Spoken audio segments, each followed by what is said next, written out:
เออพี่น้องเนาะเอ้าพี่น้องเลยเสียงคอก็ยังคือเก่ายังบ่ดีพี่น้องเลยกินยาแล้วกินน้ำอุ่นก็ยังคือเก่าพี่น้องเลยเนาะแต่มื้อนี้ก็มาที่เฮือนใหม่บ่น้องพี่น้องเนาะมาเบิ่งสร้างเพิ่นเออเท่พี่น้องเอ้ยน้องเป็นเนาะเพิ่นเท่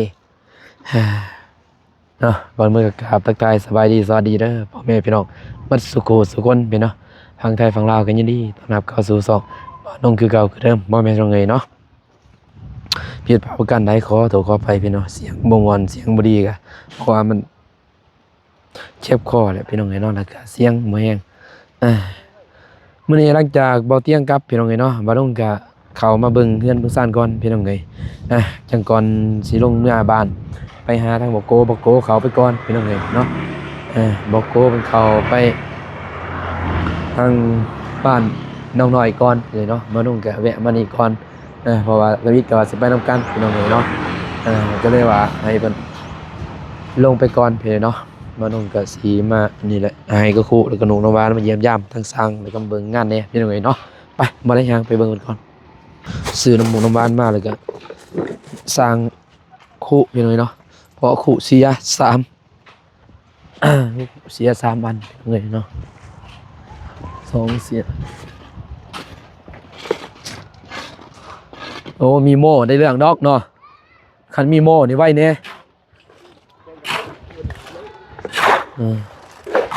เท่แล้วบ่เอานี่ก็คุน้ำหวานโอ้ยตกเลยดิเอา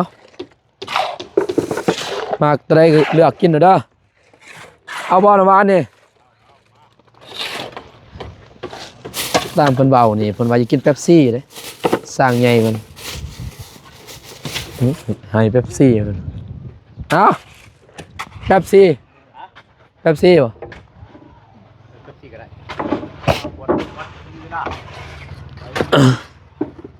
ไม่ตัวนี้พอดีงามเนาะตัวนี้คักเนาะได้คัดตั้งครึ่งนี้จัดการเองสั่งเขาเองตัวนี้บ่ได้แล้วนี่แผ่นร้ายเท่าไรนี่15อยู่ไสสั่งนี่รับรอง85,000บ่นี่อยู่ไสอันนี้อยู่ไสนี่ห่านได้นี่ห่านบ่เจ๊กบ่อยู่ลมป้อมเพิ่นบ่มันลมป้อมนี่แพงแน่ห่านโตบนหัวครัวนี่แค่นี้หัวครัวกับไม้ไม่บาคือกัน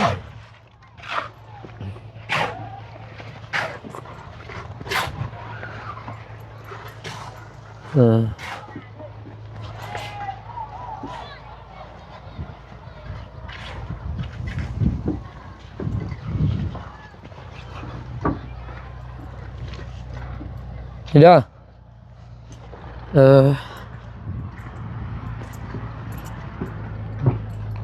บัดตอนนี้ก็ตามกับหมูเนาะโอ้เป็นยังไงบ่เป็นยังบ่บัดเวลาเขากอเวลาเขาเตะปั๊บกันเลยเพราะว่าสภาพที่เขามันเป็นแบบนี้เขาต้องสนใจน้ำกันมันมีปัญหาหรอกมันบ่เปื้องบ่พี่ได้เทเนาะนั่นบ่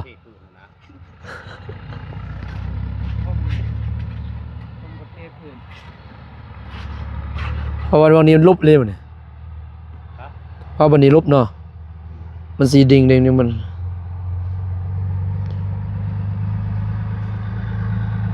เสียงต่างๆแต่บ้านนี่บ่แต่บ้านนี่แล้วบอกให้เนี่ยคนก็ไอ้คืนนี่มืดคืนอย่าแต่ฮักนี่นะคือว่าซ้ำนี้เลยนี่เขายานมันฮักนี่คือว่าซ้ำนี้เลยยานมันนี่ฮักมาฮักบ่ยานบ่เย็นพอดีนะบ่คิดในสมองตัวนั้น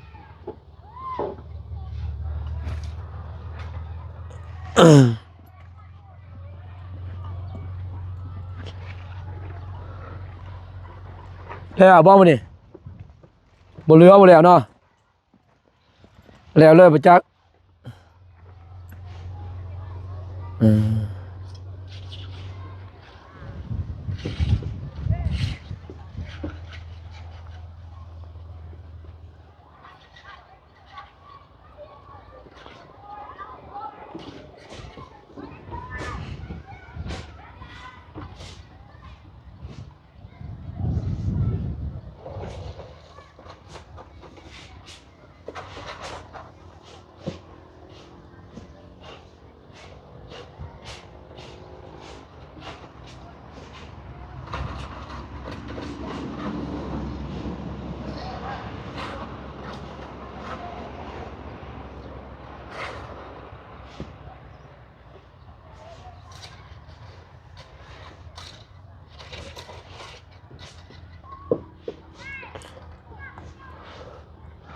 บ่น้องก็เว้าบ่ได้พี่น้องเจ็บคออยู่นี่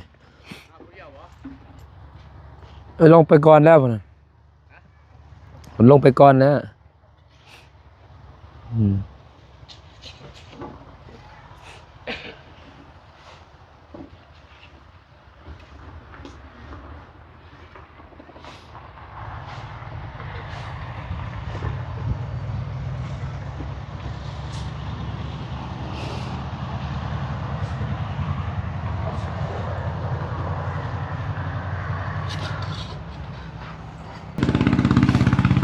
บอกให้อยู่เฮือนบ่อยู่พี่น้องเอ้ยโอ้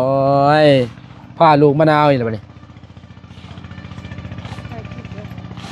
เออไอ้ซังมาว่าดาวหมูนะเว้ยฮ้อนหมดพุ่น เบิ่งเสียน อีใหญ่บ่ โอ้ ผู้ถอยมานี่ดึงรถไปหันนิดนึงอ้าวนี่กุญแจดึงรถไปทางหน้านิดนึงถอยเอาเล็กไปทำไมตอนนั้นไปอ้าวมันก็อยู่โรงเรียนนี่บ่เลขตัวนี้บ่ได้ใช้บ่เลขนี่บ่ได้ใช้ติบ่ได้ใช้ซะเมื่อหมด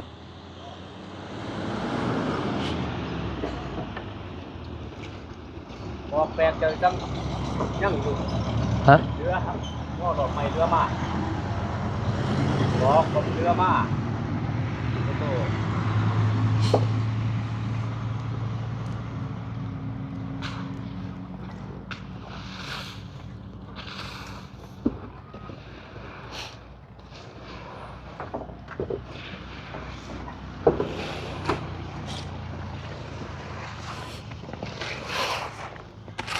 คันมีโม่นี่เขาเดียว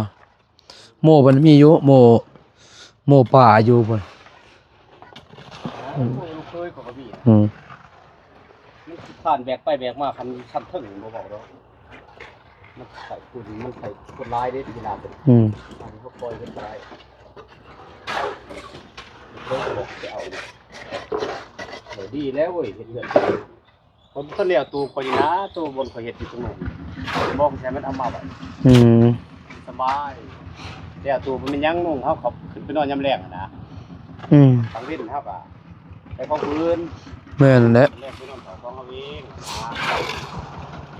อันนี้เอามาไว้ผมก็ติดคนเผาจับมูชิมังเอาพวงมาลัยเป็นติดไทยเวียนไว้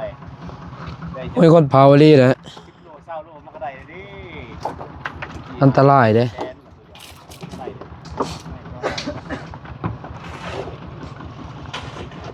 เทิงเซยเนาะทอตัวนี้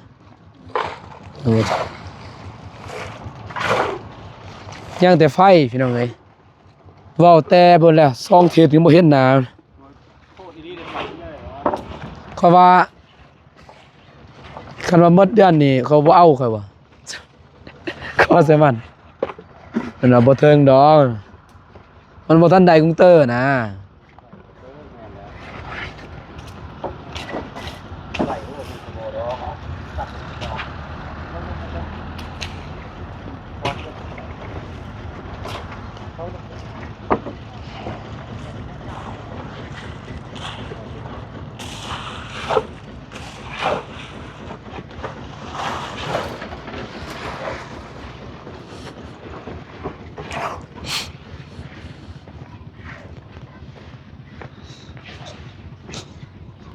เจ้าบ่ทันเห็นบ่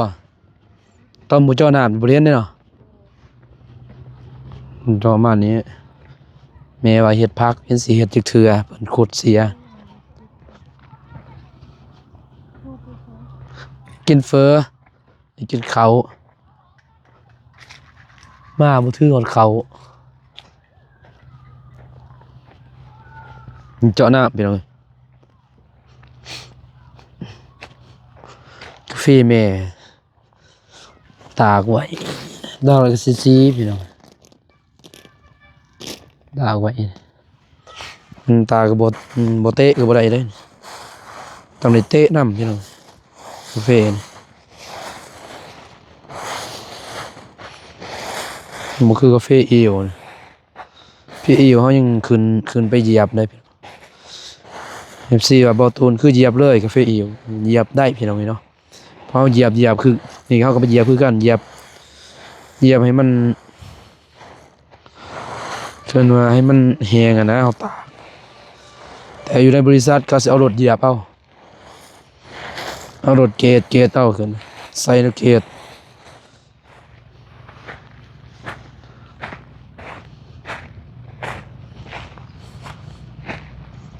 ลายดีได้พี่น้อง ขี้หินนี่น้ำนี่หูน้ำรูน้ำพี่น้องเอ้ยอันนี้ลายกองใหญ่เข่ง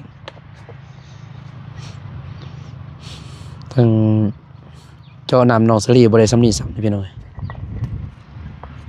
น้ำบ่มีหินเดี๋ยวนี้สำนะหินหน่อยสั้นๆหน่อยเดียวเองนี่ลาย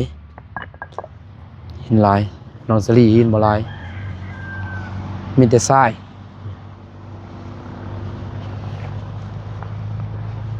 เท่เลยเราก็จังว่า FC ว่าเฮือนใหญ่แท้เพิ่นน่ะบ่ได้ใหญ่เพิ่นว่าใหญ่แท้เพิ่นว่าเบิ่งในกล่องคือสิใหญ่เพิ่นมาเบิ่งตัวจริงก็บ่ใหญ่แม่นติแบบนั้นติอันตัวนั้นห้องหนึงอันนี้ใหญ่ยามบ้านนี้แม่นบ่ฮะอันตัวนั้นสิเป็นห้องโถงจ้ะบ่นั่นห้องโถงเลยตัวนี้ห้องหนึงแล้วตัวนั้นห้องหนึงแม่นบ่อันนั้นเป็นห้องโถงจังหวัดพี่เลยตอนมีเงินยังอยากเฮ็ดก็เฮ็ดได้ตัวนี้จ้ะบ่ห้องน้อยได้ตัวนี้ห้องพระแม่นเด้มีแล้วมีแผน ห้องพระแม่นแล้วนี่เด้นี่ทางหน้าห้องพระได้แม่นบ่เอาห้องพระก็อยู่ทางหน้าได้อีเป็นหยังอันนี้เฮ็ดห้องพระได้อันนี้ก็เฮ็ดประตูสินั่งพูดนั่ง3ห้องเด้นี่บ่ก็3เมตรห้อง3เมตรตัวนี้เด้น้อย50เมตรหนึงน้อยตัวนี้น้อยเมตรหนึงเรือนเฮาห้องหนึง3เมตรจักบ่ห้องหนึงอัน3เมตรหาเข้าใจบ่นี่เลยคนเอาตัวนี้มามีเซนคนเอามีเซนขึ้นก้อนจึงเอาเล็กมันมาจับมันเอาอื่นไม่เซนก่อนพี่น้อง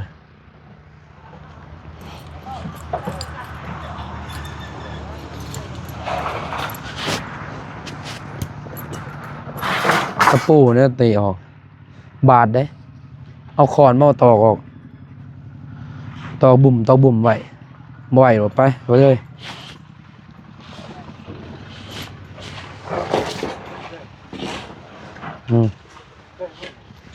ได้นี่ป้าอยู่นี่ตั้งมันป้ายันบ่ได้ได้เอาลงมดเนี่ยเอาลงคลิปแล้วเนาะโดยได้เลยที่ได้ที่เดี๋ยวออกบ่ได้ออกแล้วคนได้เสียเลยก็บ่ได้ออกต้องอย่างเนาะยามาน้ำแน่ถึงยามาถึงฆาตกรรมมันก็บ่ได้ออกดอกเอาเจตนาเด้อ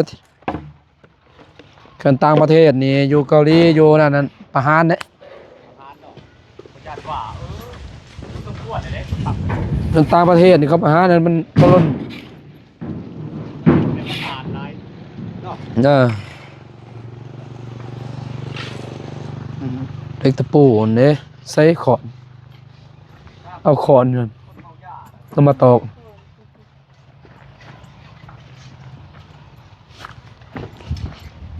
ขี้ยาแล้วเมายาอยู่เลย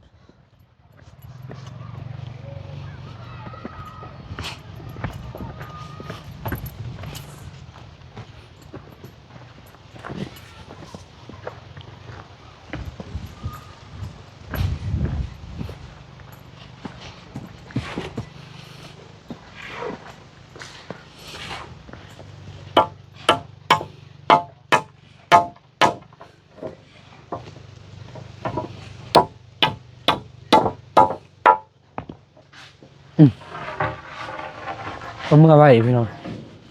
ยำเสีย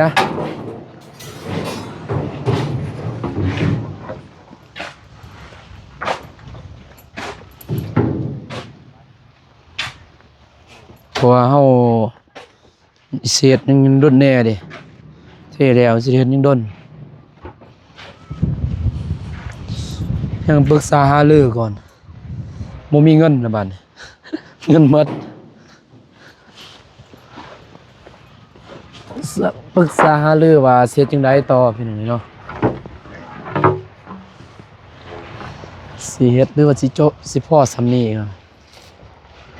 เฮ็ดเรือนยามเฮ็ดเรือนสมัยนี้มันแพงอันยังก็แพงหมดไม้ตอกคอกหน้าแพงขนาด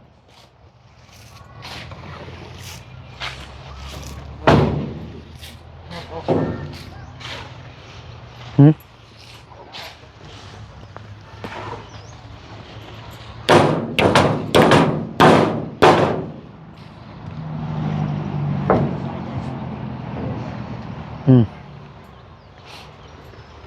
มันบ่ยังบ่หลายดอกพอเขาใส่แล้วเด้เขาใส่ก็ได้เติบ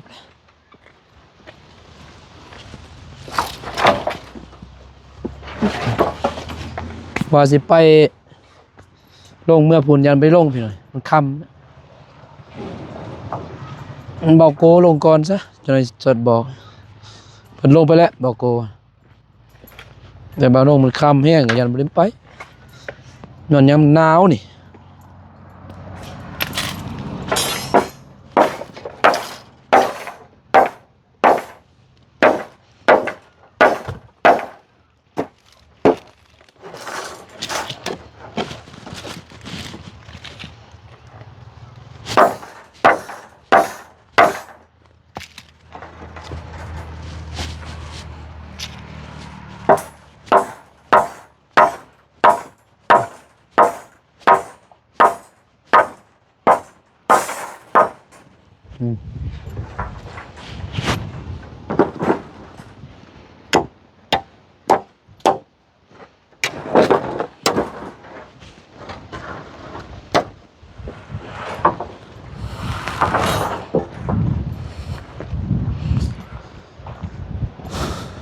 โอเคพี่น้องเอ้ยจังหน้าที่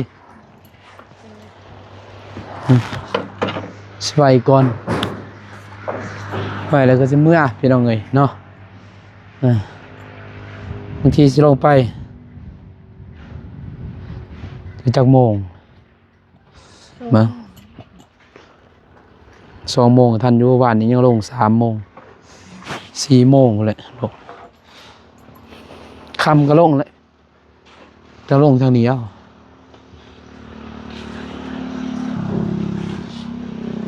เดี๋ยวสิลงจะไม่ได้ลงหรอ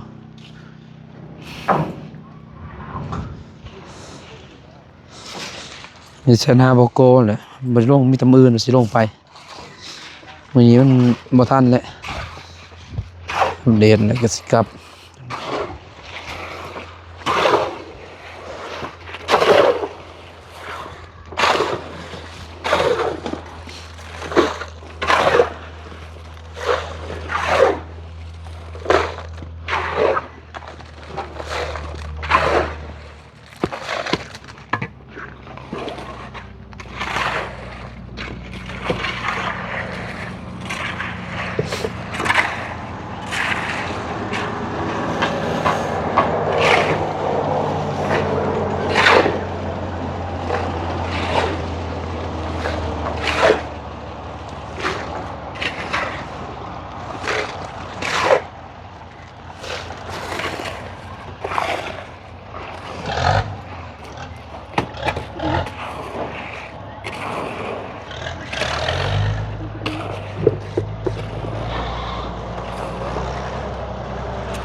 ไปแก้ทางบ่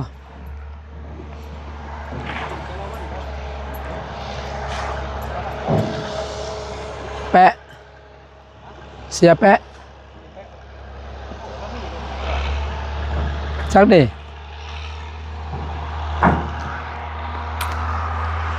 มีหมดนะเสียแปะรถยังสิบ่มีล่ะดังไฟตอนเช้าลืมเลขไฟอยู่หั่นพี่ระเบิดต่ำเกิดอะไรยังระเบิดไปเบิ่งโอ้เลขไฟเลขไฟใหม่ดังไฟความหนาวพี่น้องเอ้ยนอนกับดวงตาหนาวแห้งมันจะไปต่อก่อนดึงออกมาเลย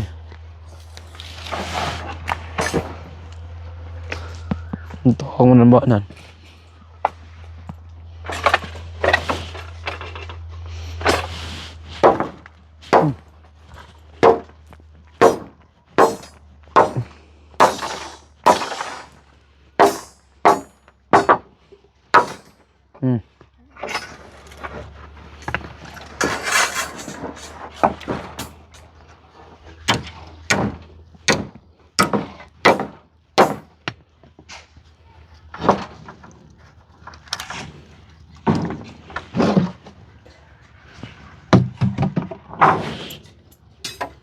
มีเก็บไว้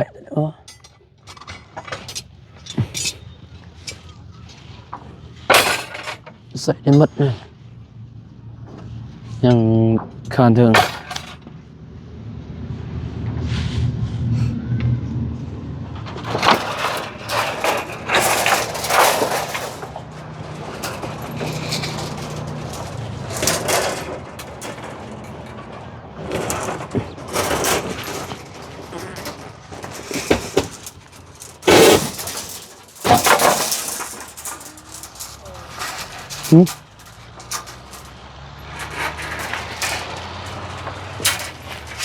ออกแล้ว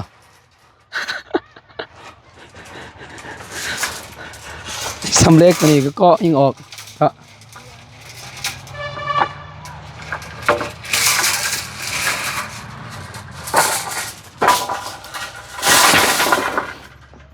สำเร็จอันนี้ยิ่งออกเนาะ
คืน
อืม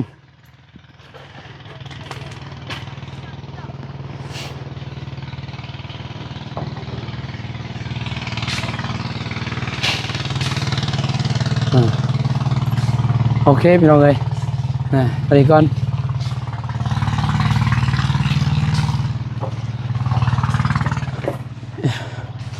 เดี๋ยวแต่สิเมียนไม่เมียนต่อเลยก็สิกลับพี่น้องเอ้ยเนาะ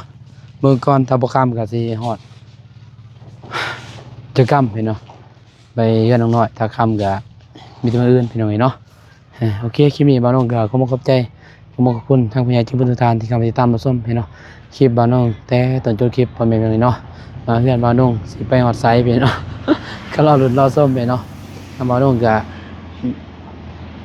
บ่มีงบดอกเฮ็ดคอยเป็นคอยไปพี่เนาะแล้วมื้อใดก็อยู่มื้อนั้นพี่น้องเอ้ยเนาะโอเคพี่น้องเนาะคลิปนี้ขอกล่าวคำว่าสวัสดีเด้อพี่น้องเด้อไปบ๊ายบาย